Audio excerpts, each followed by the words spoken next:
ने क्या बात कही है, भावनाएं ही तो हैं जो दूर रहकर भी किसी दूसरे के अपनेपन का एहसास कराती हैं। वरना दूरी तो दोनों आँखों के बीच भी होती है। नमस्कार दोस्तों, भावनाएं हमारे जीवन में बहुत अहम रोल निभाती हैं, या यूँ कहें कि हम जो बात किसी से चाहकर भी अगर नहीं कह पाते हैं, तो हमारी भावनाएं उस बात को उस व्यक्ति तक पहुंचाने का काम करती हैं। भावनाओं से ही हम अच्छे बुरे का एहसास कर पाते हैं। भावनाओं से हम अपने जीवन में चीज़ों को भी आकर्षित करते हैं। दोस्तों, एक छोटी सी बच्ची की दिल छू लेने वाली कहानी, भावना की कहानी। एक बुजुर्ग दूध देने वाला ने एक घर का दरवाज़ा खटखटाया और कहा, दूध ले लो। और जैसे ही उसने दूध लेने के लिए कहा, अंदर से एक छोटी सी बच्ची की आवाज़ आई, मैं अभी आ रही हूँ, कृपया आप थोड़ी देर इंतज़ार करें। लेकिन 10 मिनट बीत चुका था और अभी तक कोई भी दूध लेने के लिए नहीं आया था। दूध वाला ने दोबारा आवाज़ लगाई, क्या कोई है जो तुम्हारा दूध लेकर जाए? मुझे और भी कई जगहों पर जाना होता है।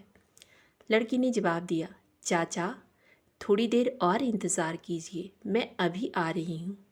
फिर लगभग 15 मिनट के बाद दरवाज़ा खुला और दूध वाला देर होने के कारण गुस्से में था और दरवाज़ा खुलते ही वह लड़की पर चिल्लाने ही वाला था कि जैसे ही दरवाज़ा खुला, वह यह देखकर चौंक गया कि उसके सामने एक छोटी विकलांग लड़की खड़ी थी जिसके पैर नहीं थे। तब दूध वाला चुपचाप दूध देकर चला गया।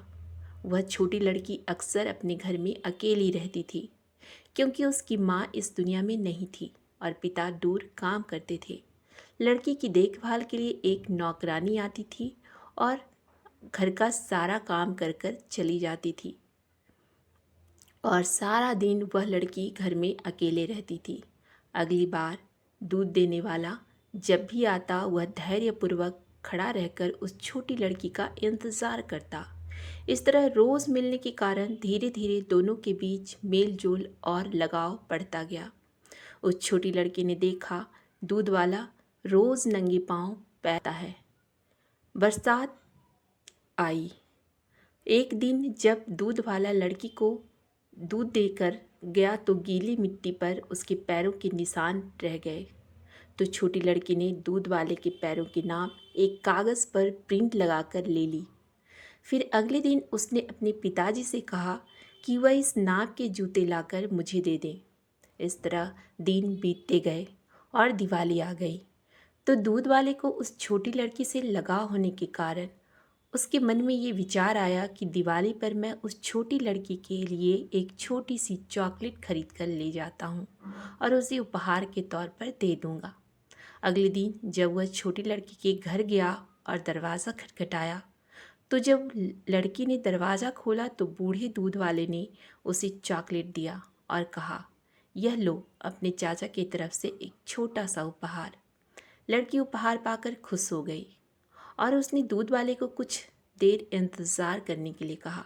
थोड़ी देर बाद उस छोटी लड़की ने एक बड़ा सा डिब्बा निकाला और कहा, चाचा यह मेरी तरफ से आपके लिए दिवाली का तोहफा है। दूध वाले ने जब उसके दिए हुए डिब्बे को खोला तो वह हैरान रह गया। कुछ देर सोचने के बाद बोला, तुम तो मेरी बेटी जैसी हो, तो मैं तुमसे उपहार कैसे ले सकता हूँ? लड़की ने जोर देते हुए कहा, चाचा कृपया करके इस उपहार को लेने से मना मत कीजिए, मुझे बहुत दुख होगा। ठीक है, दूध वाले ने कहा और उपहार रख लिया और प्यार से उस छोटी लड़की के सिर पर हाथ रखा जैसे उसे आशीर्वाद दे रहा हो। और घर जाकर जब दूध वाले ने उस डिब्बे को खोला तो उसे आश्चर्य हुआ कि उस डिब्बे में एक जोड़ी जूते रखे हुए थे।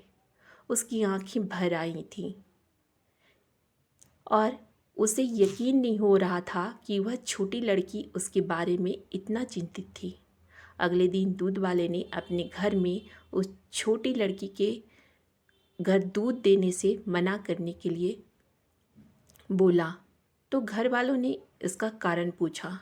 दूध वाले ने नम आँखों से कहा, आज के बाद मैं वहाँ दूध देने नहीं जा पाऊँगा।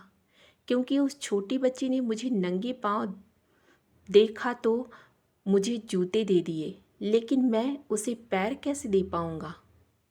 इतना कहकर वह रो पड़ा। दोस्तों, भावनाएं बोलती हैं, और अगर हमारी भावना दूसरों के लिए अच्छी हो तो हम पराये को भी अपना बना लेते हैं।